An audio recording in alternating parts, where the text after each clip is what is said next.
We're in the Parshas now of Yosef and the brothers. Very, very tense. Yosef meets his brothers. He finally reveals himself to them. He says, Ani Yosef, I am Yosef, that you sold your brother, that you sold me down to Egypt. Very, very tense moment. And the brothers, in fact, say to Yosef, they say to each other, they say, wow, this is Yosef? What are we going to do when God says to us, Ani Hashem? After this world, when Hashem says to us, Ani Hashem, I'm Hashem, what are we going to say? What are we going to answer? A very, very big question for all of us. So, it's a very, very interesting thing. Big question. Did Yosef actually forgive his brothers? We don't actually explicitly see anywhere in the text that Yosef said that he forgave them. He tells his brothers, don't be upset. Don't be angry in your eyes, because really God sent me here in order to provide for you. But we don't see anywhere that Yosef actually says, I forgive you.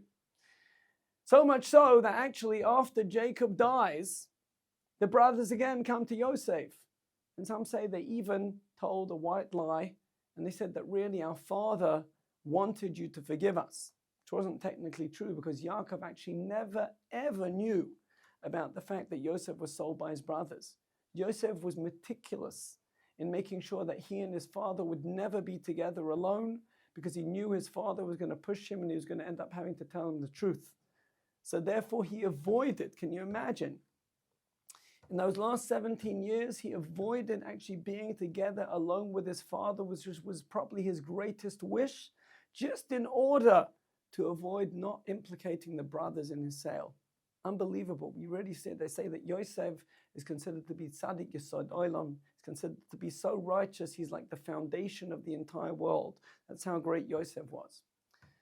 But the question is, again, did he actually forgive his brothers or not? And there's different opinions. Some people say, yes, he did. He actually tells the brothers, he tells them that even though you intended for the bad, God intended for the good, which is kind of implying that really, I know you wanted to do bad to me, and actually some of them, unfortunately, believe the Or Chaim HaKadosh, Or Chaim ben Attar explains that it's like somebody who wanted to poison his friend, and he has a cup of poison, and by mistake, he goes and gives him a cup of wine. He's like, l'chaim, it really was l'chaim, it really was to life, because he got the wine and not the poison. So the question is he liable for that? I mean, he literally wanted to poison his friend, and by mistake, he took the wrong cup.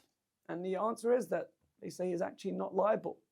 He's not liable because he didn't actually try and kill him. Now, should he apologize if he found out? Probably would be a nice thing to do. Is he obligated to? It's a whole different discussion. But Yosef was really telling his brothers, you're not liable on any level. You're not liable. Even though you may have intended for bad, it was all part of God's plan. You are such great tzaddikim.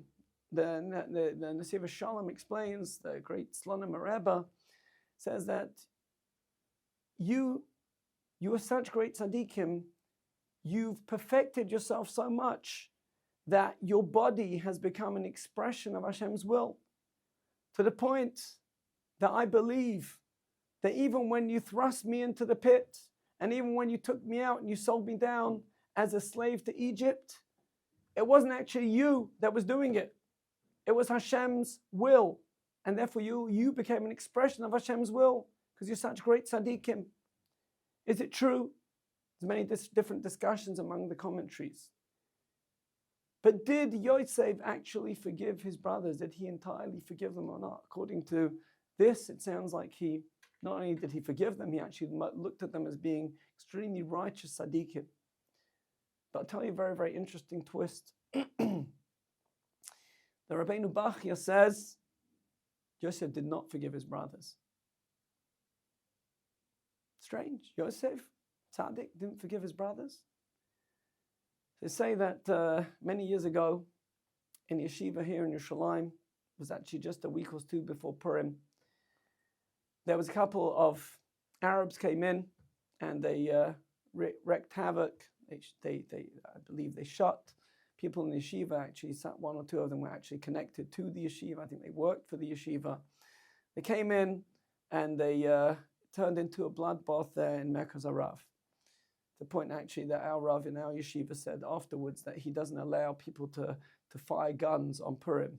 Two weeks later, I think even after that, years later, he even said people should not fire guns as a sign of respect for what happened that day. So many years before that, there was another bloodbath in Hebron Yeshiva, and one of the survivors there was somebody called Rav Moshe Chadash, and I think it was Rav Moshe Chadash, Rav Chadash, and he survived miraculously. He was under piles of bodies, and he's prayed to Hashem to save him. And despite the fact that these evildoers, these monsters came in multiple times, he managed to survive.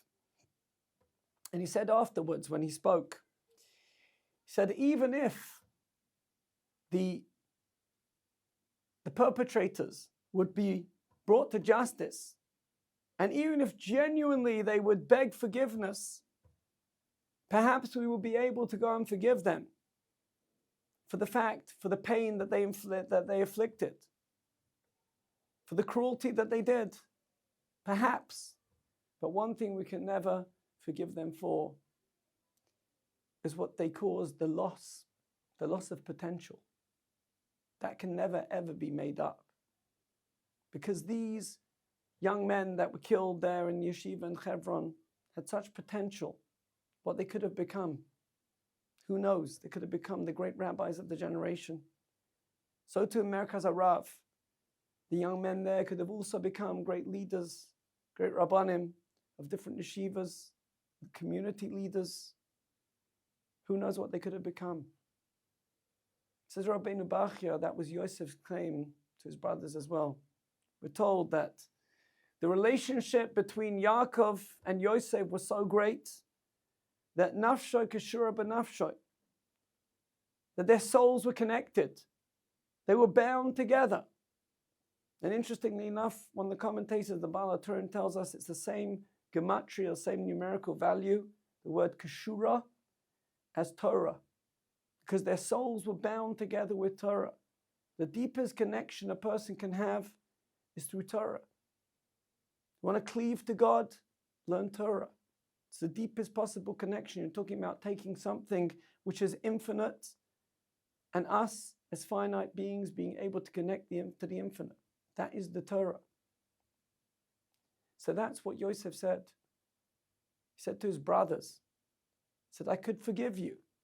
So the fact that you took me, the pain I went through, taken as a slave, all the different tests that I went through in Egypt, I can forgive you for all of that, but what I cannot forgive you for is that you broke this bond that I had with my father, the tremendously deep Torah that I could have had, that I could have learned from him, that I could have passed on to the next generation. That's now all lost. That I can never forgive you for. So this gives us some food for thought. Because we all have tremendous potential. We all have to try and make sure that the potential of each and every one of our brothers, sisters, is achieved.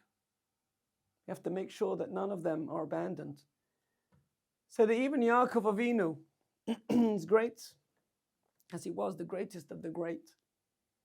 But nonetheless, he was still held accountable. Because when Esau, his brother, came to greet him, he hid his daughter Dinah in a box in order that Esau would not see her. But our rabbis tell us that actually, had Esau seen Dinah, he would have fallen in love with her. And a rasha, an evil person that marries a righteous woman, she will change him. She will make him into a righteous man. And he will become a tzaddik. And believe it or not, yes, Esau could have become a righteous tzaddik like Yaakov, his brother. Potentially, if he would have married Dinah. And Yaakov is held accountable for that. And that's why the whole episode happened, that Dinah was taken and she was raped. The child came out of that. In fact, something good came from that in the end, that actually that daughter ended up coming down to Egypt, and actually Yosef ended up marrying her. Because only good ultimately really comes out in the end. However, we see we can never ever let go of the potential of another Jew. Never ever let go. You have to always see the greatness. They say that once there was a great Rabbi, Rav Gifta, who was the Rav of Tel Yeshiva.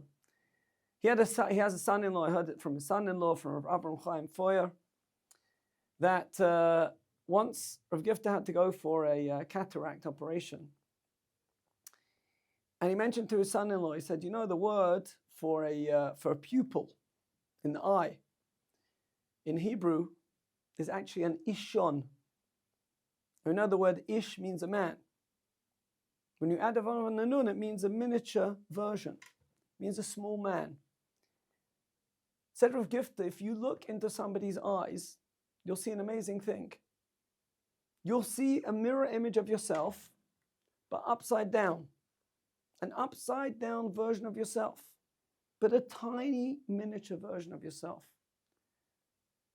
Said Rav Gifta, what do we learn from this? We learn from this that when you look at another Jew, you have to look at yourself as being small and humble in comparison to his greatness. And then you will learn from his greatness, and you too will become great through him. As they say, who is a wise man? He who learns from every person. And our rabbis say, even from a child, from anybody. You can learn from anybody and from everybody. We say every day in the Amidah, V'tein chelkenu b'toratecha, give us our portion in your Torah. We each have our own portion in the Torah, every single one of us. And our portion is not like anybody else. What you have, your ideas, your novelay in the Torah is not like mine. Only you can bring them out. That's what we have to realize. Everybody has a portion. And they say, our rabbis say, you can learn a lot from your rabbis. You can learn more from your learning partners. But you learn most of all from your students. I can honestly bear testimony to that. I've learned so much from my students over the years. Often they come out with the most amazing, incredible ideas. So that's what we need to realize, and especially after Chanukah, coming into this time. You have to take the light. There's an Ar Haganuz. There's a hidden light, which is inside those candles that we've all been glaring at over these last 8 days. To take that beautiful light, which is a pure light, which is a holy light, which is a light of the Torah, be able to go and take it into the rest of the year. Bring out our own Torah, but also make sure to bring out everybody else's Torah as well. Have a wonderful day.